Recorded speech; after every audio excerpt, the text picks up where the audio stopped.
కారుమూరి సునీల్ అరెస్ట్ను ఖండించారు AP BC జాతీయ సంక్షేమ సంఘం అధ్యక్షుడు బోను దుర్గా నరేష్ యాదవ్. రాజకీయ కక్షతోనే బీసీలను లక్ష్యంగా చేసుకుని ప్రభుత్వం అక్రమ అరెస్టులకు పాల్పడుతోందని ఆరోపించారు. మద్యం సిండికేట్ వ్యవహారంతో కారుమూరు సునీల్కి ఎలాంటి సంబంధం లేదని అన్నారాయన. హైకోర్టు సైతం మౌలిక ఆదేశాలు ఇచ్చినప్పటికీ కావాలనే అత్యుత్సాహంతో అరెస్టు చేశారని ఆరోపించారు. బీసీల నాయకులే లక్ష్యంగా ప్రభుత్వం అరెస్టులు చేస్తోందని ఆరోపించారు.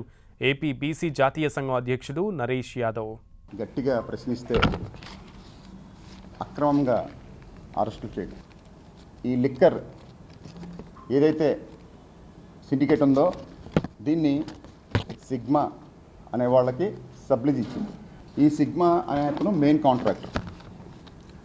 ఈ సిగ్మా దగ్గర నుంచి మళ్ళీ సబ్ కాంట్రాక్టర్గా సుదర్శన్ అనే అతను దీన్ని తీసుకున్నాడు.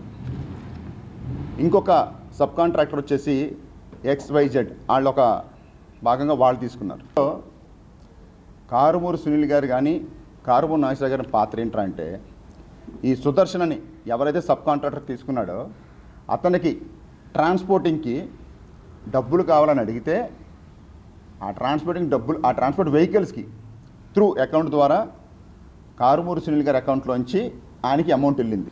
హైకోర్టు వీళ్ళకి ఓవరాల్ బెయిల్ కూడా ఇచ్చేసింది. అయినా సరే నిన్న ఈడీ రంగంలో దిగేసి మొన్న వెళ్ళారు, ఏమి అవలా కొండను తవ్వి ఎలుగును పట్టుకున్నారని నేనే చెప్పా. మొన్న సునీల్ గారిని ఇమ్మీడియట్గా ఎన్ఫోర్స్మెంట్ దిగడం, అరెస్ట్ చేయడం, 7 రోజులు రిమాండ్ చేయడం, ఓన్లీ బీసీని టార్గెట్ చేయడమే ఈ గవర్నమెంట్ యొక్క ముఖ్య ఉద్దేశం.